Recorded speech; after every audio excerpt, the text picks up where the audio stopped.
నల్గొండలో భూకంపం.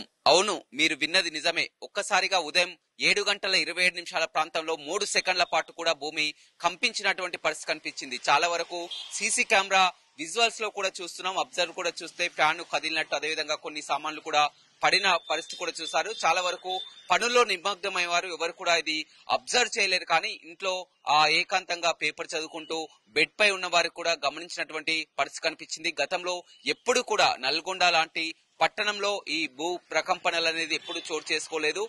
ఎక్కువగా హుజూర్ నగర్, మేలచెరువు ఆ ప్రాంతాల్లో గతంలో భూ ప్రకంపనలు మనం చూడడం జరిగింది. కానీ మొట్టమొదటిసారిగా నల్గొండ పట్టణంలో భూ ప్రకంపనలు కూడా చోటు చేసుకున్నటువంటి పరిస్థితి కనిపిస్తుంది. ఏదేమైనప్పటికీ కూడా ఉదయం ఒక్కసారిగా ఆ కలవరపాటు కూడా గురి చేస్తుంది.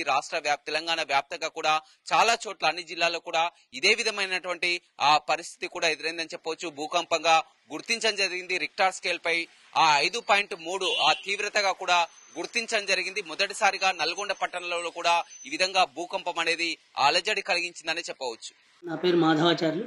నేను శ్రీ వైష్ణవి నగర్ వెంచర్లో కొత్తగా ఎలుగుకుంటున్నాను. సుమారు 7:30 ఆ ప్రాంతంలో ఒక 4 సెకండ్ల మధ్యన ఒక ఇల్లంతా కంపించినట్టయింది. కుర్చీలు అవన్నీ కూడా వదిలేండి. తర్వాత బయటకు వచ్చి చూసేవరకు సోఫా కూడా కొద్దిగా జరిగిపోయింది. పైకి చూసేవరకల్లా మా వాళ్ళు కూడా, పైన కిరాయికున్న వాళ్ళు కూడా అవునండి రూపుతున్నావా జరుగుతుందని చెప్పని అనుకున్నాం. మేము కూడా అది జరిగింది అని చెప్పింది. మేము 9వ తరగతి చదువుతున్నప్పుడు స్కూల్లో ఉండగా ఒకసారి ఇట్లా జరిగితే అందరం బయటకు పోయినాము. ఆ తర్వాత అంత పెద్దగా అనిపించలేదు. కానీ మళ్ళీ ఇప్పుడు కూడా కొద్దిగా కొత్తగా ఇల్లు కట్టుకున్నాం కదా చెప్పి కొద్దిగా భయం అనిపించింది. ఏం కాలేదు, ఊగినట్టయి కొద్దిగా జరిగినట్టు మాత్రం అయినాయి అంతే. మాధవి, మేము యాదగిరిగుట్టలో ఉంటాము. మామూలుగా బాబు ఆఫీస్కి వెళ్ళంగానే టీ తాగుతూ కుర్చీలో కూర్చున్నాను. ఉన్నట్టుండి మొత్తం కుర్చీ కదిలిపోయింది. ముందరున్న టేబుల్, పక్కనున్న బల్ల అంతా కదిలిపోయింది. ఏమైందో అన్న ఆందోళనతో ఒక్కసారి లేచాను అంతే. అలా జరిగేటప్పటికి కొంచెం భయాందోళన అయింది.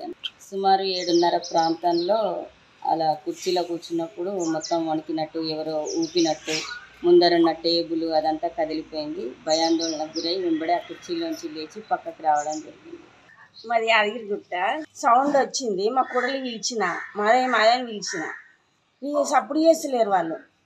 ఇక భయమయ్యి నేను మళ్ళీ ఏందో అనుకున్నా. నేను ఇట్లా భూకంపం అని నాకు కూడా తెలియదు. ఎన్నడో 40-50 ఏళ్ళ కింద వచ్చింది. కానీ ఇప్పుడు మళ్ళీ కదిలినట్టు అనిపించింది. ఏదో పానమే ఇట్లా అవుతుందా అని నేను అనుకున్నా. అట్లా ఉదయం 7:35 టీ తాగుతున్న సమయంలో సోఫా కూర్చుంటే ఇద్దరం భార్య కూర్చొని టీ తాగుతున్న సమయంలో కొద్దిగా కంపించినట్టు, ఫ్రిడ్జ్ కూడా కదిలినట్టుగా అనిపించింది. చూస్తే ఏదో ఊపినట్టు, ఎవరో కదిలించినట్టుగా జరిగింది. మరిన్ని వీడియోస్ కోసం ఛానల్ ని సబ్స్క్రైబ్ చేయండి. లేటెస్ట్ అప్డేట్స్ కోసం వాట్సాప్ ఛానల్ ని ఫాలో అవ్వండి. ఆ లింక్ డిస్క్రిప్షన్ లో ఉంది.